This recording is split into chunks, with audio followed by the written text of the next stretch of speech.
প্রথমে আমাদের প্ল্যানিংয়ে শুধু নাড্ডিটাই ছিল।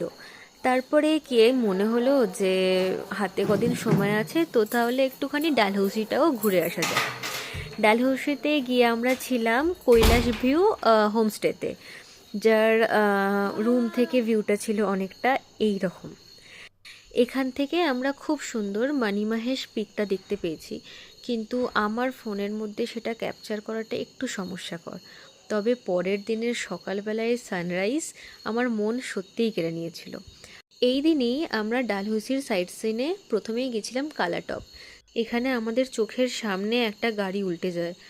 সে এক ভয়াবহ এক্সপিরিয়েন্স, বাপরে।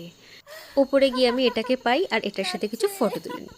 এখান থেকে আমরা যাই দাইকুন্ড ট্রেকে, যেটা আমার জন্য একটু কষ্টকর ছিল, তার কারণ রাস্তাটা বেশ অনেকটাই ছিল।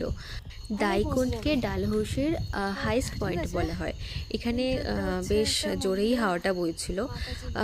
তারপরে আমি এখান থেকে ওপরে উঠি। ওপরে একটা মাতাজির টেম্পল ছিল, সেখানে পুজো দিই, দেন নেমে আসি। আমার টোটাল টাইম লেগেছিল প্রায় 2 ঘন্টা। এখান থেকে আমরা গেছিলাম খাজিয়ারের মিনি সুইজারল্যান্ড। খাজিয়ারের মিনি সুইজারল্যান্ড নিয়ে একটা গল্প আছে। বলা হয় এখানে যে লেকটা আছে, সেই লেকটার গভীরতা মাপার জন্য একটা সাধু নাকি নিজের দাড়িতে দড়ি বেঁধে ঝুলিয়ে রেখেছিল, কিন্তু তাও সে তার গভীরতাটা মাপতে পারেনি। তো আলটিমেটলি সেই সাধুটা সেই দড়ি সমেতই ওই লেকের জলে ডুবে যায়। তারপরে আর কি, সেদিনকে সারাদিন কাটানোর পরে রাত্রেবেলা আমাদের স্টার্ট হলো এই প্যাকিং করতে করতে আমাদের প্রায় 1-1:30 বেজে গেছিলো।